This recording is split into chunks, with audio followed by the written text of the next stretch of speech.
नमस्कार बच्चों, आप सभी का स्वागत है। आज हम हिंदी लोक भारती 9वीं कक्षा की किताब से दूसरी इकाई की पहली कविता कह कविराय का अगला भाग देखेंगे। बच्चों, इस कविता के पहले वीडियो में मैं आपको इस कविता का नाम का अर्थ बता चुकी हूँ। कह कविराय अर्थात कविराय जी ने क्या कहा है उसके बारे में हम पढ़ेंगे। इस कविता के कवि का नाम है गिरधर कविराय। बच्चों, इसके पहले वीडियो में मैं आपको गिरधर कविराय जी के जीवन से परिचित करवा चुकी हूँ। अब हम गिरधर जी की कुछ विशेष कृतियों की ओर ध्यान देते हैं। गिरधर कविराय की ग्रंथावली में 500 से अधिक दोहे और कुंडलियाँ संकलित हैं। कवि गिरधर की कुंडलियों में व्यवहारिकता के दर्शन होते हैं। यहाँ गिरधर जी की 6 कुंडलियाँ दी गई हैं। उसमें से 2 कुंडलियों का सरल अर्थों में भावार्थ मैं आपको समझा चुकी हूँ। आगे बची कुंडलियों के बारे में हम आज पढ़ेंगे और उसका सविस्तार भावार्थ देखेंगे। यहाँ कुंडलियों के माध्यम से विविध सामाजिक गुणों को अपनाने की बात की गई है। यहाँ गिरधर जी की 6 कुंडलियों में से प्रथम कुंडली में गुणों के महत्व को दर्शाया गया है, तो दूसरी कुंडली में लोगों की स्वार्थपरायणता की बात की गई है। तीसरी कुंडली में कुछ ऐसे लोगों के विषय में बताया गया है जो ऋण लेकर लौटाना नहीं चाहते। चौथी कुंडली में बताया गया है कि किसी भी कार्य को करने से पहले सोच विचार कर लेना चाहिए। पांचवी कुंडली में पुरानी बातों को भुलाने का संदेश दिया गया है। अंतिम कुंडली में ईश्वर के स्मरण तथा परमार्थ पर बल दिया गया है। तो अब हम बढ़ते हैं अपनी अगली पंक्तियों की ओर। हमारी तीसरी कुंडलियाँ कुछ इस प्रकार हैं।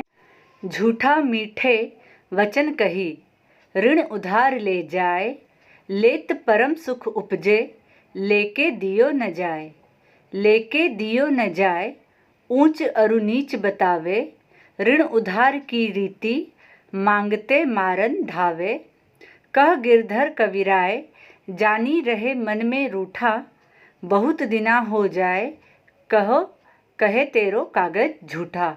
अब मैं आपको यहाँ पर कुछ कठिन शब्दों के अर्थ बता देती हूँ। रीति का अर्थ होता है व्यवहार, मांगते अर्थात मांगने पर, और मारन अर्थात मारने के लिए, और धावे का अर्थ होता है दौड़ाता है, और जानी अर्थात जानकर, रहता है, और रूठा अर्थात नाराज होना। दिना का अर्थ होता है दिन, कहे अर्थात कहता है, और तेरो अर्थात तेरा। अब हम इन पंक्तियों का सरल अर्थ में भावार्थ देखते हैं। झूठे व्यक्ति मीठी मीठी बातें करके पैसा उधार ले जाते हैं, अर्थात जब मनुष्य को पैसों की ज़रूरत होती है तो वो अपनी चिकनी चुपड़ी बातों में लोगों को फंसा लेता है या झांसा देकर उनसे मीठे बोल बोलता है। पैसा लेते समय उन्हें बहुत आनंद आता है क्योंकि उन्हें उस चीज़ की ज़रूरत है, इसलिए वो अपनी बातों में लोगों को उलझाकर पैसे ऐंठ लेते हैं। लेते समय तो उन्हें काफ़ी आनंद आता है, परंतु ऋण चुकाने की उन्हें उनकी नीयत नहीं होती। जब पैसा लौटाने का समय आता है तो वो विभिन्न प्रकार की बातें बनाते हैं, अर्थात बहाने बनाते हैं। उधार लेने वालों का यही व्यवहार रहता है, अर्थात जिन लोगों को उधार लेने की आदत हो जाती है वो हमेशा इसी प्रकार का व्यवहार करते हैं। पैसा वापस मांगते समय वे मारने दौड़ते हैं। तो कवि गिरधर राय जी यहाँ कहते हैं कि ऋण लेने वाले मित्र मन में रूठे रहते हैं, और जब बहुत दिन हो जाते हैं तो कहते हैं कि तेरे ऋण वाले कागज ही झूठे हैं। तो यहाँ गिरधर कविराय जी ने ऋण उधार लेने वालों की नीयत का वर्णन किया है। तो अब हम बढ़ते हैं अपनी चौथी कुंडली की ओर। बिना विचारे जो करे सो पाछे पछताए, काम बिगाड़ो आपनो जग में होत हसाए, जग में होत हसाए, चित्त में चैन न आवे, खान पान सन्मान, राग रंग मन ही न भावे। कह गिरधर कविराय, दुख कछु टरत न टारे, खटकत है जिय माही, कियो जो बिना विचारे। अब हम यहाँ कुछ कठिन शब्दों का अर्थ देखते हैं। विचारे, विचारे का अर्थ होता है सोचे। करे, करे अर्थात करता है। सो, सो का अर्थ है यहाँ पर वह। और पाछे, पाछे अर्थात बाद में। पछताए, पछताए का अर्थ होता है पछताना या पछताता है।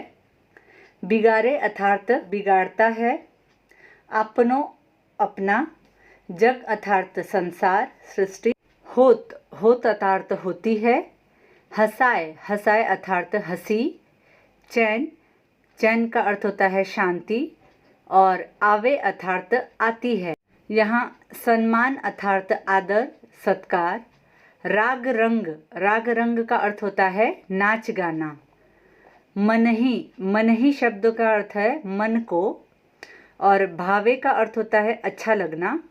कछु, कछु अर्थात कुछ भी। और टरत का अर्थ होता है टलता है। माही में अर्थात मन में। और कियो शब्द अर्थात किया। तो अब हम इन पंक्तियों का सरल भावार्थ देखते हैं। जो व्यक्ति किसी भी काम को करने से पहले अच्छी तरह उसके बारे में सोच विचार नहीं करता, अर्थात उस काम का परिणाम क्या होगा उसके बारे में यदि सोच विचार नहीं करता, तो उसे बाद में बहुत पछताना पड़ता है। अर्थात उसके काम में बिगड़ जाने के बाद उसके पास पछताने के अलावा और कुछ नहीं बचता। उसका काम तो बिगड़ता ही है, संसार भी उसके ऊपर हंसता है। अर्थात वो सभी के लिए हंसी का पात्र बन जाता है। उसके मन को शांति नहीं मिलती।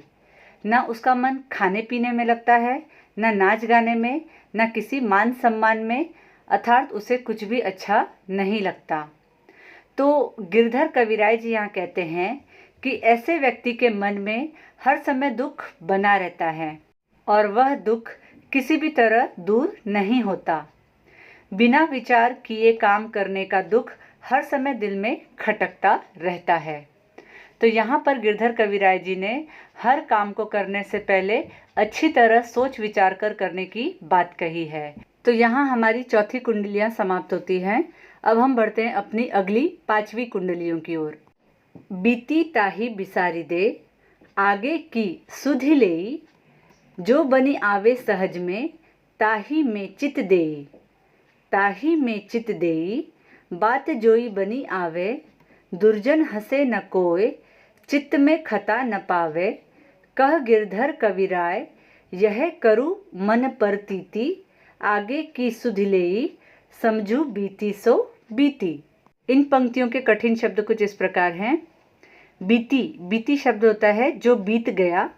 ताही, ताही अर्थात उसे। और बिसारी, बिसारी शब्द का अर्थ होता है भूल, भूल जाना। सुधि, सुधि अर्थात सोच। और लेई अर्थात लो। बनी, बनी का अर्थ होता है सफल होना। आवे, आवे अर्थात आता है।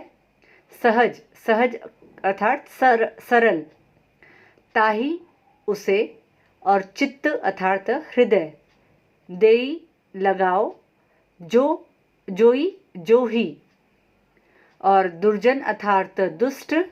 और कोय अर्थात कोई। खता, खता शब्द का अर्थ होता है परेशानी। प्रतीति, प्रतीति शब्द का अर्थ होता है विश्वास। समझू, समझू अर्थात समझिए। और बीती अर्थात बीती सो का अर्थ होता है उसे। तो यहाँ गिरधर कविराय जी कहते हैं कि हे मनुष्य, जो बीत गया उसे भूल जाओ और आगे आने वाले समय के बारे में सोचो। जो काम आसानी से हो सकता है उसी में ध्यान लगाओ। ऐसा करने पर दुष्ट लोगों को हंसने का मौका नहीं मिलेगा। अर्थात हम यदि दुनिया की सोचना छोड़ दें और अपने काम में मन लगाए तो हमें सुख मिलेगा और हमारे मन में असंतोष भी नहीं रहेगा। कवि गिरधर राय जी कहते हैं कि वही करो जिस पर मन को विश्वास हो और बीती बातों को बीता हुआ मानकर भविष्य में आगे आने वाले के बारे में सोचो।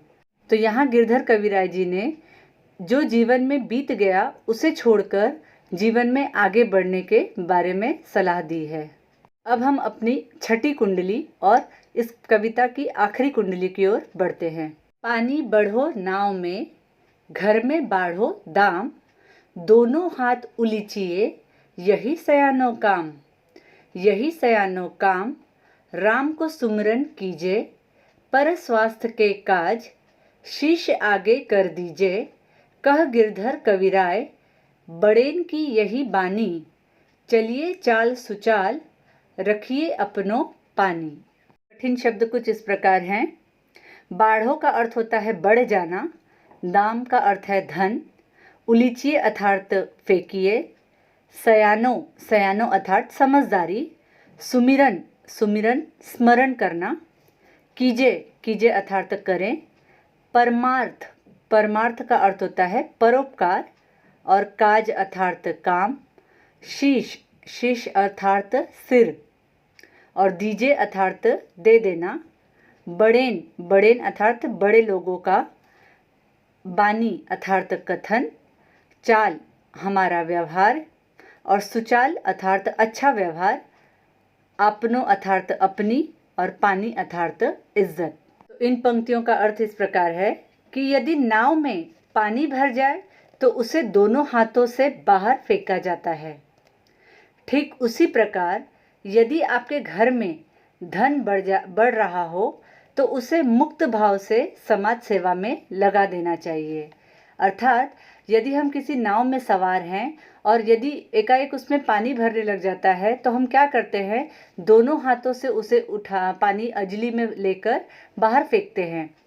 उसी प्रकार यदि हमारे घर में धन की वृद्धि हो या हमारे पास एकाएक पैसे आए तो हमें उसे घर में संजो कर ना रखने की बजाय अब दोनों हाथों से लोगों की भलाई के लिए उस पैसे का इस्तेमाल करना चाहिए।